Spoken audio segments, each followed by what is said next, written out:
Everyone, welcome to my YouTube channel. तो आज मैं आपके लिए लेकर आई हूँ एक न्यू ड्रामा जो कि स्कूल लव स्टोरी है। आई एम श्योर कि आपको पसंद आएगी। वैसे मैं आपको कहानी नहीं बताऊंगी, आपका एपिसोड वाइज पता लग जाएगा। मैं आपका इंटरेस्ट खत्म नहीं करना चाहती। बस इतना समझ लीजिए कि हमारी फीमेल लीड जो है वो एक एलियन है और हमारा मेल लीड जो है वो एक सुपर डुपर इंटेलिजेंट क्लास का लड़का है। तो इनकी लव स्टोरी कैसी होगी आप इमेजिन कर सकते हैं। बाकी तो मैं आपको स्टोरी एक्सप्लेन करने वाली हूँ। तो एपिसोड स्टार्ट होता है और हमें सीन दिखाया जाता है कि दो लड़कियां जो हैं बीच समुद्र में बोट में बैठी होती है और उनमें से एक लड़की जो है मोमो, वो हमारी फीमेल लीड है और दूसरी है जिंग जिंग जो कि हमारी फीमेल लीड की बेस्ट फ्रेंड है। तो वो उससे कहती है कि माना कि तुम सैड हो और तुम्हें पूरा यूनिवर्स घूमना है, लेकिन हमारे पास इतने पैसे तो नहीं है ना कि हम स्पेसशिप खरीद सके, तो जो है उसमें एडजस्ट करो ना, क्यों सैड हो रही हो। हमारी मोमो कहती है मैं इंसानों की वजह से इतना ज्यादा परेशान हो गई हूँ ना, मुझे यहाँ रहना ही नहीं है। तुम्हें पता है मेरे साथ इन दिनों क्या हुआ है। उसके बाद वो अपने फ्लैशबैक्स याद करती है और हमें एक हफ्ते पहले का सीन दिखाया जाता है जहां वो सोई होती है और उसकी मम्मी उसे जगा रही होती है क्योंकि वो स्कूल के लिए लेट होने वाली। और यहाँ हमें हमारी फीमेल लीड का फुल इंट्रो दिखाया जाता है जिसका नाम है शान मो और इसकी एज है 16 इयर्स और ये 10th थर्ड की स्टूडेंट है और इनको एस्ट्रोनॉमी, समुंदर और पेड़ लगाने का बहुत शौक है और इन्हें पसंद नहीं है स्कूल जाना और अपने भाई का चेहरा देखना। और स्कूल जाना मैडम को इसलिए पसंद नहीं है क्योंकि इनके अपने भाई से कम नंबर आते हैं और दूसरा ये सबसे पुअर स्टूडेंट है, मतलब पढ़ाई में तो इनका डब्बा गोल है। और ये मैडम तो इतनी वीक है कि क्लास के बच्चे इन्हें बुली करते हैं और ये पलट के कुछ कहती भी नहीं है, मतलब सब सह लेती है। और अगर आप सोच रहे हैं कि पढ़ाई में बुरी है, चलो इसके अंदर ब्रेवनेस भी नहीं है, तो कम से कम स्पोर्ट्स में तो कुछ अच्छा करती होगी ना। पर स्पोर्ट्स में तो मैडम और ज्यादा घटिया है, मतलब स्पोर्ट्स में तो इनका हाल बहुत ही ज्यादा बुरा है। ये ढंग से रनिंग भी नहीं कर पाती हैं, तो और क्या ही करेंगी। और उसके बाद हमें हमारे मोमो के पेरेंट्स से मिलवाया जाता है जहाँ उसकी मॉम तो उसकी रियल होती है लेकिन उसके डैड जो है वो उसके स्टेप डैड है और उनका एक ही बेटा है। जब उसके डैड उसे बुला रहे होते हैं ना तो बेचारा अपना हेयर स्टाइल बना रहा होता है और भर भर के स्प्रे लगाता है अपने बालों में। तो उसके डैड कहते हैं बेटा आज ही बोतल खाली करेगा क्या। और इन जनाब का इंट्रो दिखाया जाता है। इनका नाम है लुई चेन और ये 17 साल के हैं और ये हमारी मोमो के बड़े भाई हैं। लेकिन इसको इतना ही बुली करते हैं जितने कि ये बड़े हैं। बेचारी का जीना हराम कर रखा है। और इन जनाब का लाइफ में एक ही रूल है, प्राण जाए पर हेयर स्टाइल ना जाए। और फिर दिखाया जाता है कि हमारी मोमो जो है स्कूल के लिए लेट हो रही होती है तो वो बिना नाश्ता किए वहां से जाने लगती है। तो उसकी मोमो से कुछ पैसे देती है कि खा लो। तो बेचारी फटाफट स्कूल के लिए निकलती है और रास्ते में अपनी फेवरेट स्पेस की बुक पढ़ते हुए बेचारी चाय का मजा लेते हुए जा रही होती है कि पहुंच जाती है उसे बुली करने के लिए बुली गैंग। और इनकी लीडर ना आते ही हमारी मोमो से ना उसकी बुक छीन लेती है स्पेस वाली और कहती है कि तुम क्या ये नाम सुना पढ़ती रहती हो, तुम्हें इसमें इंटरेस्ट आता भी कैसे है, मतलब तुम बेवकूफ हो तो बेवकूफ चीजों में ही इंटरेस्ट आता है तुम्हारा। और हमें इन मैडम का इंट्रो दिखाया जाता है जिनका नाम है ली फेंग और ये सेम हमारी मोमो की क्लास में ही पढ़ती है। और इनकी लाइफ में एक ही रूल है कि इनसे बहस करना मतलब मौत को दावत देना। मतलब ये इतना बुली करती है लोगों को कि कोई इसके सामने मुंह तक नहीं खोल सकता, इतनी ज्यादा डरावनी है ये। और सच में इसके सामने हमारी मोमो का बस नहीं चलता। वो थोड़ी सी हिम्मत करके अपनी बुक मांगती है क्योंकि वो उसकी फेवरेट बुक है। तो ये लोग उसका ये हाल करते हैं कि उसी की मिलती उसी के ऊपर ही डाल देते हैं और उससे भी इनको शांति नहीं मिलती है। ये उसकी फोटो खींचने लगते हैं और उसके बैग में से सारा सामान निकालकर बीच सड़क पे डाल के वहां से चले जाते हैं मजे लेते हुए। तो बेचारी अपना सामान समेट ही रही होती है कि सामने से हाजिर हो जाते हैं उसके क्रश और इस ड्रामा के मेल लीड ये हेलन। और ये भी सेम हमारी मोमो के एज के हैं और उसी की क्लास में पढ़ते हैं। और जनाब को फुटबॉल पसंद है, सॉकर पसंद है और एस्ट्रोनॉमी में इनको भी इंटरेस्ट है। और इनको पसंद नहीं है वो लड़कियां जो इनसे चिपकती रहे और जिनका लाइफ में कोई एम नहीं हो। और ये जनाब तो लगभग हर चीज में परफेक्ट है, फुटबॉल में, पढ़ाई में और हर चीज में, just like perfect hero type. तो ये जनाब तो अपनी ईगो एटीट्यूड और धुन में आ रहे होते हैं तो इन्हें सामने से हमारी मोमो जो इतनी बड़ी लड़की खड़ी है सामने से दिखती नहीं है और ये जाकर उससे टकरा जाते हैं। और फिर हमारी मोमो जो है वो अपने सामने अपने क्रश को देखकर इमेजिनेशन में खो जाती है कि वो उसका पसीना पोंछ रहा है, उसको प्यार से पूछ रहा है कहीं तुम्हें चोट तो नहीं लगी। तो हमारा ये हेलन जो है वो रियल में रूड बॉय है तो वो उसको जगाता है सपनों से और कहता है कि क्या तुम्हें सच में चोट लगी है क्या और तुमने ये जान के किया है। तो बेचारी अपनी धुन में खोई होती है तो वो हाँ बोलने जाती है लेकिन फिर होश में आके कहती है नहीं नहीं मैंने नहीं किया, मैंने जानबूझ के नहीं किया, गलती से हो गया। तो फिर वो तो अपने एटीट्यूड में रहता है कि उसको लगता है कि मोमो ने जानबूझ के किया है। तो वो बिना कुछ सुने कहे चलता बनता है और उसके दोस्त जो है वो हमारी मोमो को परेशान करते हुए वहां से चले जाते हैं। उसके बाद हमें सेकंड मेल लीड को दिखाया जाता है काइंड हार्टेड बॉय डिंग नैन, जो कि सेम हमारी मोमो की क्लास में होते हैं, वैसे ये सारे के सारे क्लासमेट्स हैं। और ये हमारी मोमो को उठने में मदद करते हैं और उससे हालचाल पूछते हैं। तब तक उनके दोस्त उन्हें बुला लेते हैं तो वो भी चले जाते हैं। उसके बाद दिखाया जाता है कि बेचारी चुपके चुपके क्लास में एंटर करने की कोशिश करती है जाकर। तभी उसकी बेस्ट फ्रेंड से मिलाया जाता है जिसका नाम जिंग जिंग है और ये उसकी बेस्ट फ्रेंड है बचपन से। तो वो बेचारी उसको बोलती कि आ जाओ मेरे पास, तो वो जा रही होती कि टीचर उसे रोकती है और कहती है कि एक तो तुम लेट आई हो, ऊपर से तुम चाहती हो कि मैं तुम्हें माफ कर दूं, फटाफट अपना काम दिखाओ, होमवर्क दिखाओ, वर्क बुक दिखाओ। तो बेचारी अब क्या ही दिखाएगी, जो बीच सड़क पे फैल गया था उसका कचरा, वही कचरा निकाल के मैम को दिखाती है। और ये हाल होमवर्क का देखकर टीचर का गुस्सा तो आप लोग भी इमेजिन कर सकते हैं। वो उसे क्लास से निकाल देती हैं। उसके क्रश के सामने उसकी भयंकर वाली बेइज्जती हो जाती है। बेचारी बाहर जाकर मन में अपना गुस्सा पाली रही होती है कि वो जाएगी और जाकर लू फेंग का गला पकड़ लेगी और उसको कहेगी कि तुमने क्या समझ रखा है खुद को, तुम जानती हो मैं कौन हूँ, मेरे पास एलियंस की शक्ति है और मैं एक एलियन हूँ और मैं बहुत ज्यादा ताकतवर हूँ। और फिर वो अपने क्रश को देखती है और उसका क्रश जो है उसे इस तरह से देखकर बिल्कुल शॉक रह जाएगा। और जैसे ही हमारी मोमो से पूछेगी कि क्या तुम मेरे साथ जाओगे, तो वो खुशी खुशी हाँ कर देगा। और इमेजिनेशन में वो बेचारी इतनी ज्यादा खुश हो रही होती है कि रियल में भी वैसे ही खुश हो रही होती है कि तभी हमारी क्लास खत्म होने की बेल बजती है। तभी मैडम को होश आता है और उसका क्रश उसके सामने उसको इग्नोर करता हुआ चला जाता है। इससे ज्यादा बेइज्जती और कुछ नहीं होती है। उसके बाद बेचारी अपना गम भुलाने के लिए ड्रिंक करी होती है, मतलब हार्ड ड्रिंक नहीं करी होती है, सॉफ्ट ड्रिंक पी रही होती है वहां अपने दुख को कम करने के लिए। कि तभी लू फेंग उसके पास फिर से आ जाती है और उसको कहती है कि आजकल ना बददिमाग लोग भी जो है वो हमारे हेलेन को पसंद कर रहे हैं। अब ये मत कहना कि मेरी टक्कर का कोई है, मैं भी तो उसे पसंद करती हूँ ना। और ये बोल के वो उसे वहां से टीज करती हुई चली जाती है। तो हमारी जो मोमो है वो कहती है गॉड प्लीज मुझे एक बार एक शक्ति दो जिससे मैं इन लोगों को इतने अच्छे से सबक सिखाऊं ना। कि तभी हमारी जो लू फेंग है वो एक सॉफ्ट ड्रिंक के बॉटल के ऊपर फिसल जाती है जिसकी वजह से उसे चोट लग जाती है। और ये नजारा देख के तो हमारी मोमो को बहुत ज्यादा सेटिस्फेक्शन होता है, मतलब उससे ज्यादा खुशी किसी को नहीं हुई होगी ये सीन देखकर। तो बेचारी खुश हो ही रही होती है कि उसके पास उसकी फ्रेंड आती है जिंग जिंग और वो पूछती है कि इतना किस बात पे खुश हो रही हो। तो हमारी मोमो कहती है जिंग जिंग क्या तुम्हें पता है मेरे आसपास ना एलियंस की सुपर पावर्स है जो कि ना मुझसे छुप के मेरी मदद करती हैं। तो हमारी जिंग जिंग का मुंह कुछ ऐसा होता है कि वो कह रही होती है तुम्हें ऐसा लगता है कि ऐसा कुछ होता है रियल में। उसके बाद दिखाया जाता है कि हमारा हेलेन जो है वो बास्केटबॉल खेल रहा होता है और हमारी मोमो जो है वो उसकी पिक्स क्लिक कर रही होती है। उसके बाद हमें यहाँ ल्यू फेंगाई से मिलाया जाता है जो कि चीयर लीडर टीम की कैप्टन होती है और ब्यूटी में इसका कोई जवाब नहीं। मतलब जैसे लड़कों में हमारा हेलेन फेमस है वैसे ही लड़कियों में ल्यू फेंगाई फेमस है और ये भी हमारे हेलेन को में भी शायद पसंद करती है और इसका एटीट्यूड भी बिल्कुल हेलेन की तरह ही है। और ये भी पढ़ाई में बहुत ज्यादा अच्छी है, कॉन्फिडेंट है। और हमारा जो हेलेन है वो इसी का दोस्त है। वो चेयर लीडिंग कर रही होती है और हमारा हेलेन जो है वो बास्केटबॉल खेल ही रहा होता है। तभी हमारी जिंग जिंग जो है मोमो के पास आती है और वो उसके हाथ से कैमरा लेकर फोटो देखने लगती है। पर हमारी जो मोमो है उसका ध्यान तो हेलेन पर होता है जो कि हमारी लू फेंगाई से बहुत ही हंस हंस के बात कर रहा होता है। मतलब इतना हंस हंस के तो हमारी मोमो से सपनों में ही देख सकती है अपने साथ बात करते हुए। तो वो थोड़ी सैड होती है वो सीन देखकर। पर हमारी जिंग जिंग कहती है कि तुमने मेरी एक भी फोटो नहीं खींची है, माना कि तुम्हें तीन ही चीजें पसंद है, यूनिवर्स, सी और ये हेलेन, लेकिन इसका मतलब ये थोड़ी कि तुम अपनी फ्रेंड्स को इग्नोर करो। तो हमारी जो मोमो है वो कहती है कि मैं तुम्हें इग्नोर नहीं कर रही हूँ, मैं बस यहाँ उसे ही देखने आई थी, तुम्हें पता है ना कि मैं उसे कितना पसंद करती हूँ। और अब तो मुझे ये भी कंफर्म हो गया कि वो भी मुझे पसंद करता है। तुम्हें पता है उसने मुझे पूल साइड पे बचाया था और उसके बाद हमें वही सीन दिखाया जाता है कि उसने कैसे उसे बचाया था। तो उस दिन हुआ कुछ यूं था कि हमारा ये हेलेन जो है वो अपनी हॉट सी बॉडी दिखाकर पूल साइड के एक्सरसाइज कर रहा होता है वहां पर। और हमारी जो मोमो है वो हमारे येलिन को देखने के चक्कर में बेचारी पूल पे गिर जाती है और डूबने लगती है। तो हमारा हेलेन जो है वो उसे बचाने के लिए जाता है और एज अ कंसर्न वो उसके गालों पे हाथ रख के उसे पूछ रहा होता है कि कहीं चोट तो नहीं लगी, तुम ठीक तो हो ना। मतलब इतनी केयर देखकर हमारी मोमो से रहा नहीं जाता, वो उसके गले से चिपक जाती है और वो बेचारा अपनी जान छुटा के वहां से भागता है। लेकिन हमारी मोमो तो इसी ख्याल में खोई होती कि उसके क्रश ने उसे टच किया, उसे बचाया। उसके बाद दिखाया जाता है कि हमारा डिंग नैन और हेलेन जो है वो बात कर रहे होते हैं इस बारे में कि हमारे हेलेन को जो है वो नेशनल लेवल पे खेलने का ऑफर आया होता है, लेकिन हमारा हेलेन जो है वो मना कर चुका होता है।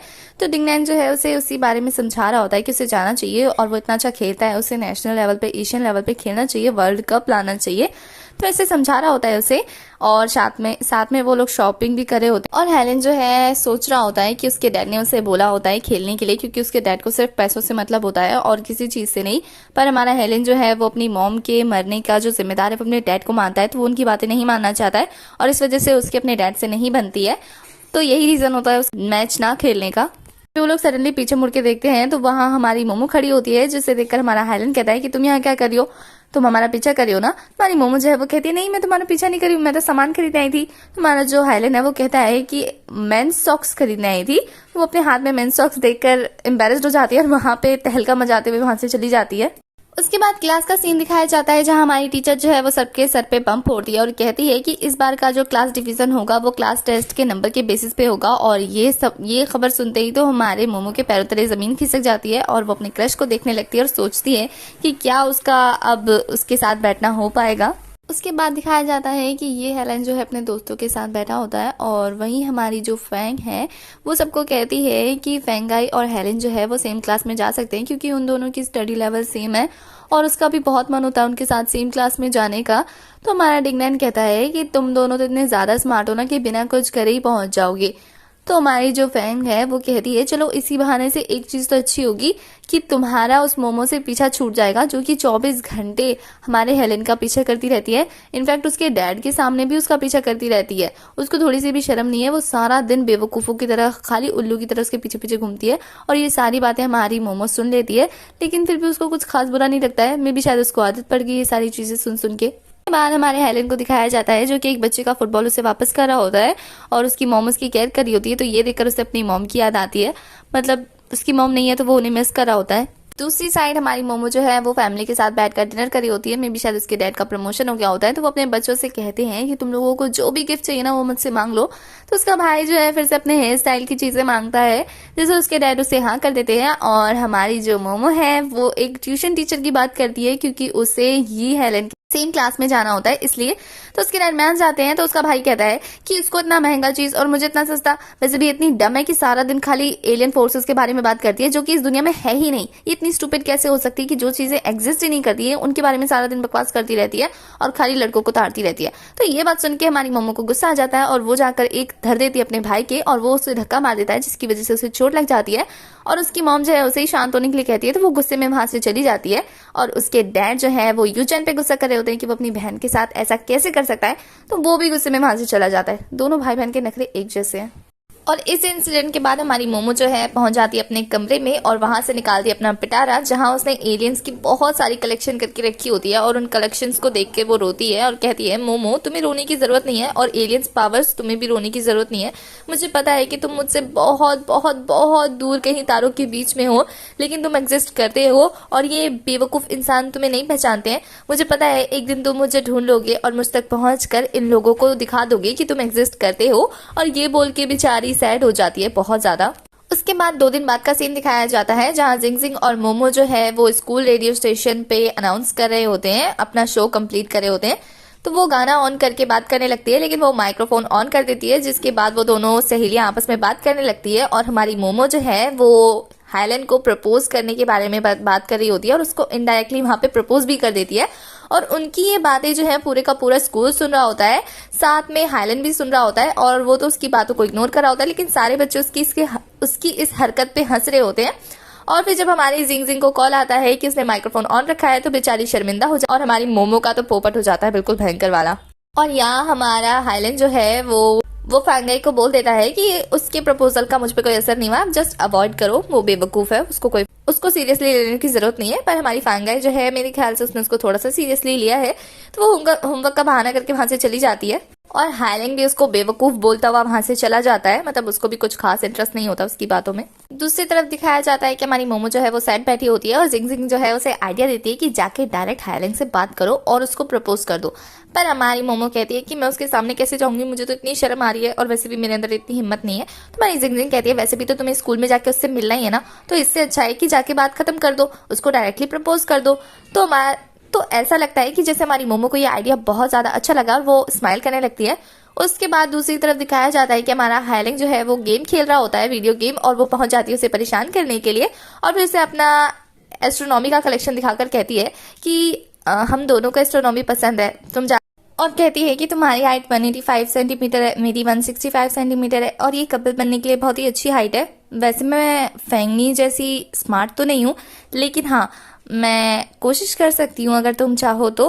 तुम्हारा जो हेलेंग है वो उसको थोड़ा सा परेशान, मतलब थोड़ा सा उसको बेइज्जत करता है और फिर अपने रास्ते चला जाता है। और उसकी इस बेइज्जती से हमारी मोमो को बहुत ज्यादा बुरा लगता है, लेकिन वो फिर भी थोड़ी बहुत कोशिश करके उसके पास जाती है और कहती है कि तुम्हें क्या चाहिए, तुम बोलो ना, तुम जैसा चाहोगे मैं वैसा बनने के लिए तैयार हूँ। तुम्हें फेंगा ही पसंद है, मैं वैसी बन जाऊंगी, लेकिन तुम एक बार बोलो तो सही। तो वो कहता है कि तुम क्या सोचती हो कि तुम और वो सेम है, हो ही नहीं सकते, तुम बिल्कुल एक जोक की तरह हो। और वो बहुत ज्यादा स्मार्ट है, मतलब वो फेंगाई की तारीफ कर रहा होता है और हमारी मोमो को बहुत ज्यादा बुरा भला बोल रहा होता है, क्योंकि उसकी नजरों में मोमो एक स्टूपिड गर्ल है। तो हमारी मोमो कहती है मैं जानती हूँ कि तुम मुझे पसंद करते हो, अगर नहीं करते तो मुझे पूल साइड पे तुमने बचाया क्यों। तो हमारा जो हेलिंग है वो कहता है कि अगर पूल साइड पे अगर एक कुत्ता भी डूब रहा होता ना तो मैं उसे भी बचाता, और मैं सिर्फ कंसर्न दिखा रहा था और कुछ नहीं। और ये बात सुन के तो हमारी मोमो को बहुत ज्यादा हर्ट होता है। उसके बाद सीन वहीं शिफ्ट होता है जहां से हमारा एपिसोड स्टार्ट हुआ था, जहां जिंग जिंग जो है हमारी मोमो को इनकरेज करी होती है और कहती है कि हम सी देखना है, ये भी तो तुम्हारा फेवरेट है ना, तो तुम नॉर्मल नहीं हो सकती। हमारी मोमो कहती है तुम्हें लगता है कि जो जो चीजें मेरे साथ हुई हैं उसके हिसाब से मैं नॉर्मल हो सकती हूँ। हमारी जिंग जिंग कहती है ये भी ठीक है, चलो डाइव करने जाते हैं। तो फर्स्ट टर्न जो होती है वो हमारी मोमो की होती है, तो मोमो जो है वो डाइव करने जाती है। तो वो वाटर के अंदर डाइव कर रही होती है, लेकिन सडनली उसे ऐसा लगता है कि जैसे उसे कोई आवाज मार रहा है, तो वो उसकी तरफ जाने लगती है और जो स्टाफ उसके साथ आया था ना उससे वो खो जाती है और वो बहुत ज्यादा डीप सी में जाने लगती है, बहुत ज्यादा। और इधर जो स्टाफ होता है उससे हमारी मोमो जो है बिल्कुल खो चुकी होती है, तो वो वापस आके जिंग जिंग को बताता है कि वो दूसरी लड़की हमें नहीं मिल रही है, शायद वो बहुत ज्यादा अंदर चली गई है और प्रोफेशनल डाइवर्स भी जाकर उसे वापस नहीं ला सकते। तो हमारी जिंग जिंग जो है बहुत ज्यादा चिल्ला रही होती है उनपे और उन्हें जाने के लिए कह रही होती है, पर वो उसे बहाने दिखा रहा होता है। और इधर हमारी मोमो जो है वो नीचे जाते जाते एक ऐसी चमकती हुई चीज के पास पहुंच जाती है जिसमें से उसे उसका नाम कोई पुकार रहा हो ऐसा लग रहा होता है। तो वो जाती है और उस चीज को टच करती है और सडनली उसके आसपास जो है मैजिकल पावर्स दिखने लगती हैं, मतलब उसके साथ कुछ मैजिकल होने लगता है और वो बॉक्स चमक ही रहा होता है। और इधर जब वो स्टाफ नखरे दिखा रहा होता है तो हमारी जो जिंग जिंग है वो बिना किसी प्रोटेक्शन के, बिना किसी ऑक्सीजन मास्क के ही कूद जाती है उसे बचाने के लिए। तो स्टाफ जो है उसे पकड़ने जाता है और इधर ऐसा लगता है जैसे कि वो मैजिकल पावर्स जो है वो हमारी मोमो ऑब्जर्व कर रही है, उसकी बॉडी में वो जा रहा है और सडनली सब कुछ शांत हो जाता है और हमारी मोमो जो है वो बेहोश हो चुकी होती है। उसके बाद इधर दिखाया जाता है कि स्टाफ जो है वो जियांग को बचाकर, जिंग जिंग को बचाकर ले आते हैं और सडनली हमारी जो मोमो है उसको होश आता है और फिर वो एकदम से उस बोट में खड़ी हो जाती है और ऐसा लगता है जैसे कि किसी नई मोमो का जन्म हुआ है। और वो पूरे वर्ल्ड को ऑब्जर्व कर रही होती है, एनालाइज कर रही होती है और फिर कहती है कि मेरी पावर जो है वो 100% एक्टिवेट है और फाइनली 2000 साल बाद मैं इस धरती पर आ गई हूँ वापस। और फिर वो सारी टेक्नोलॉजी को एनालाइज करती है, पूरे वर्ल्ड में क्या चल रहा है क्या नहीं चल रहा है, सारी चीजों को ऑब्जर्व कर रही होती है, मतलब ये एलियन है। तो वो जैसे ही बोट से उतरकर वहां से जाने लगती है तो जिंग जिंग उसके पास आती है और उसे पूछती है कि वो कैसी है, पर यहाँ तो मोमो बहुत ज्यादा बदल चुकी होती है। वो ऐसे बिहेव करी होती है जैसे कि वो जिंग जिंग को जानती ही नहीं है और बहुत ज्यादा रूड बिहेव करी होती है, बहुत ज्यादा इग्नोरिंग बन गई होती है वो। हमारी मोमो जो ऐसे पूछ रही होती है कि तभी वो बेहोश हो जाती है और मोमो जो है बहुत ज्यादा, और जिंग जिंग जो है बहुत ज्यादा परेशान हो जाती है। उसके बाद दिखाया जाता है कि वो हॉस्पिटल में होती है, उसका चेकअप हो रहा होता है, तो उसके माइंड में दिखाया जाता है कि वो जो है एक गुई नाम की एलियन है जो कि एक मार्शल है और बहुत सारी लड़ाई के बीच में है वो, और वो वापस जाना चाहती है अपने घर। और वो यहाँ फंस गई थी बिल्कुल सी बॉटम में, जहाँ साइंटिस्ट ने उसके ऊपर रिसर्च करने के लिए उसको पकड़ने की कोशिश की थी, जिससे बचकर वो सी साइड पे चली गई थी। तो डॉक्टर जो है वो पता लगा ही नहीं पा रहे होते कि उसके साथ एग्जैक्ट हो क्या रहा है। तो अब हालांकि हमारी मोमो की बॉडी के अंदर गुई है, तो आई थिंक हमें उसे गुई बुलाना चाहिए। तो जब जब मोमो आएगी तो मैं उसे मोमो इंट्रोड्यूस कराऊंगी। फिलहाल के लिए वो गुई है जो कि किसी को नहीं जानती है, और वो जैसे ही खुद को हॉस्पिटल बेड पे देखती है तो वहां के सारे सिस्टम को वो एनालाइज करने लगती है कि कौन सी चीज क्या है, मतलब वो तो बहुत ही पुराने टाइम से है ना, तो वो न्यू जो भी चीजें होती हैं उनको ऑब्जर्व करी होती है कि वो कैसे काम करते हैं। इसके बाद दिखाया जाता है कि वो हॉस्पिटल की बिल्डिंग में खड़े होकर टेरेस पर सारी चीजों को ऑब्जर्व कर रही होती है, सारा ज्ञान बटोर रही होती है और अपनी एनर्जी को बढ़ा रही होती है। तो वो खुद से कहती है कि उसके पास ज्यादा एनर्जी नहीं बची है और वो अर्थ पे ज्यादा दिनों तक नहीं रह सकती है, उसे जल्दी अपने घर जाना होगा। कि तभी कुछ डॉक्टर्स आते हैं और उन्हें ऐसा लगता है कि हमारी जो गुई है वो सुसाइड करने वाली है, तो वो उसे बचाने की कोशिश करने लगते हैं। तो हमारी गुई तो बहुत ज्यादा स्मार्ट है, तो वो जंप करती है और देखती है कि एक डॉक्टर के हाथ में नीडल है और सब कुछ, सारा जो सिचुएशन है वो जानने के बाद वो ट्रिक करके वो इंजेक्शन डॉक्टर को ही लगा देती है। बहुत ज्यादा चालाक है हमारी गुई। तभी उसके सामने उसके मॉम डैड आते हैं, तो वो तो गुई है तो वो तो उन्हें पहचान ही नहीं पाती, तो वो बिल्कुल इग्नोर कर रही होती है उन्हें, और उसके मॉम डैड उसके लिए बहुत ज्यादा वरी हो रहे होते हैं। तो गुई जो है वो मोमो की बॉडी में होती है और मोमो को तो अपने पेरेंट्स के बारे में सारी बातें पता होती है ना, तो उसको फ्लैशबैक्स आते हैं अपने मॉम से और डैड से रिलेटेड। और इधर गुई जो है वो उसके पेरेंट्स की बातों से इतना ज्यादा परेशान हो जाती है कि बेहोश हो जाती है। दूसरी तरफ हमें एक डॉक्टर को दिखाया जाता है जो कि एक प्रोफेसर होते हैं जो कि रिसर्च कर रहे होते हैं एलियंस पे, और उनके पास ऑलरेडी एक होता है और वो गुई की तलाश में होते हैं। तो वो कहते हैं कि तुम दोनों को सेम ही चीजों की जरूरत होती है ना, तो अब मैं उसे भी जल्दी ढूंढ लूंगा। मतलब उन्हें एक तो मिल चुका है और दूसरा गुई उन्हें चाहिए होती है, पर गुई उनके पास तो है नहीं। और फिर उसकी आंख खुलती है हॉस्पिटल के बेड पर और उसकी मॉम उसकी बहुत ज्यादा केयर कर रही होती है। तो उसकी मॉम जो है उसे क्वेश्चन करती है, तुम मुझे पहचानती हो, तुम ये 1+1 कितना होता है बता सकती हो। तो वो इग्नोर कर रही होती है, मतलब उसे ये सब स्टूपिड लग रहा होता है। तो उसकी मॉम कहती है क्या हुआ है मेरी बेटी को, ये नॉर्मल कब होगी। तो उसके डैड जो है वो आकर बताते हैं कि डॉक्टर ने कहा है कि इसको थोड़ा टाइम लगेगा रिकवर होने में, इसको शॉक लगा है शायद। तब तक हम क्या करते हैं, इसकी देखभाल करते हैं, इसको खाना खिलाते हैं। तो हमारी जो गुई है वो खाने के बारे में रिसर्च करती है और कहती है कि मेरा मन नहीं है, मुझे नहीं खाना। तो उसकी मॉम कहती है कि थोड़ी एनर्जी के लिए खा लो। तो बेचारी उठ के बैठती है और फिर अपने हाथ में ग्लूकोज चढ़ा हुआ देकर कहती है कि ये जो आपने लगवाया है ना, इसमें 0.9% सोडियम है और 0.3% पोटेशियम है, जिसका कोई भी इफेक्ट बॉडी पर नहीं होता है, इससे कुछ भी नहीं मिलेगा। तो उसके डैड कहते हैं तो फिर खाने का क्या ख्याल है, खा के तो देखो, खाने से एनर्जी मिलती है। तो खाना देख के तो उसके मुंह में पानी आ जाता है और फिर खाना खाने लगती है वो। तो उसकी मॉम कहती है कैसा है, क्या अच्छा है ना, तुम आराम से खाओ। और आराम का नाम सुनते ही वो खड़ी हो जाती है। तो उसके डैड कहते हैं आराम से बैठ के खाओ। तो फिर वो आराम से बैठ के खाने लगती है। तो उसकी मॉम पूछती है कैसा है, टेस्टी है ना। तो उसकी डैड कहते हैं धीरे धीरे खाओ, आराम आराम से खाओ। तो वो गुस्सा हो जाती है और कहती है कि कोई भी मुझे ऑर्डर दे, ये मुझे पसंद नहीं है। और ये बोल के वो खड़ी हो जाती है और कहती है मैं खाना नहीं खाऊंगी। तो उसकी इस बात से उसके पेरेंट्स जो है घबरा जाते हैं और फिर उसको आराम से बिठाते हैं। तो उसकी मॉम उसे इशारों में बताती है कि ये जो ब्रेड है ना, इसको सॉस में डुबो और फिर खाओ। तो ये देखकर वो समझ जाती है और फिर वैसे ही खाने लगती है। तो वो वैसे तो डम नहीं है गुई, वो बहुत ज्यादा स्मार्ट है, लेकिन ह्यूमंस कैसे बिहेव करते हैं, कैसे एक्ट करते हैं, ये उसे नहीं पता। तो वो ऐसे डम लग रही है। तो उसकी मॉम जो है उसकी ऐसी हालत देखकर जो है रोने लगती है, क्योंकि उन्हें ऐसा लगता है जैसे उनकी बेटी का दिमाग बिल्कुल खराब हो चुका होता है। तो वो जाती है डॉक्टर के पास और उनसे पूछती है कि उनकी बेटी ऐसी क्यों हो गई है, उसका आईक्यू ऐसा क्यों हो गया है। तो डॉक्टर कहते हैं जितने नीचे से वो बच के आई है ना, इम्पॉसिबल है बचना, बच के आई है, उसी का शुक्र मनाओ, ठीक हो जाएगी जल्दी, ज्यादा चिंता करने की जरूरत नहीं। उसके बाद दूसरी तरफ हमारी गुई को दिखाया जाता है जो टब में रखा हुआ पानी पीने लगती है। तो उसकी मॉम आके उसे रोकती है और कहती है तुम्हें पानी पीना है, ये वाला मत पियो। तो उसके डैड जो उसके लिए ग्लास में पानी लेकर आते हैं और कहते हैं ये पियो। तो हमारी जो गुई है वो कहती है ये भी पानी है, जो टब में रखा था वो भी पानी है। तो उसकी मॉम कहती है हाँ। तो फिर वो कहती है तो फिर मुझे पीने क्यों नहीं दिया, मेरा टाइम कितना ज्यादा इंपॉर्टेंट है तुम्हें पता है, तुम इसे वेस्ट कर रही हो। मैंने जो मोमो की मॉम है वो कहती है कि देखो टब में रखा हुआ पानी जो है उसमें बहुत सारे कीटाणु हैं, और ये जो गिलास का पानी है ना प्योर आरओ का पानी है जिसमें से कीटाणु मर गए हैं, तो तुम ये पी सकती हो, इससे तुम्हें कोई बीमारी नहीं होगी। तो हमारी जो गुई है उसको कहाँ ये सारी चीजें समझ में आनी थी। तो वो कहती है कि इंसान कितने ज्यादा अनोइंग होते हैं, और ये बोल के वो वॉशरूम में चली जाती है। और वहां खुद को वॉश करने के बाद वो जब मिरर में देखती है तो मिरर में उसको मोमो रिफ्लेक्ट होती हुई दिखती है। और यहाँ हमें गुई का रियल फेस दिखाया जाता है जो कि मोमो को थैंक यू बोल रही होती है। और यही हमारा फर्स्ट एपिसोड खत्म हो जाता है। तो एपिसोड फर्स्ट की एक्सप्लेनेशन होती है खत्म। आगे की कहानी के लिए आपको नेक्स्ट एपिसोड तक वेट करना होगा। और ये स्टोरी आपको कैसी लग रही है आप मुझे कमेंट में बताइए, आगे मैं इसको कंटिन्यू करूँ या नहीं ये भी कमेंट में बताइए। और गाइस मैं फोटो का यूज इसलिए करती हूँ क्योंकि कॉपीराइट इशू हो जाता है अगर मैं वीडियो डालती हूँ। तो अगर आप नहीं चाहते कि मेरे लिए कोई प्रॉब्लम खड़ी हो तो फिर आप फोटो के साथ ही छोटा सा एडजस्ट करिए। बाकी मैं आपको अपनी वॉइस के जरिए जितना हो सके उतना कहानी डिटेल में समझाने की कोशिश जरूर करूंगी। Okay bye. और अगर मेरे चैनल को सब्सक्राइब नहीं किया है तो चैनल को सब्सक्राइब कर दो गाइस, 50K होने वाले, कर दो ना प्लीज।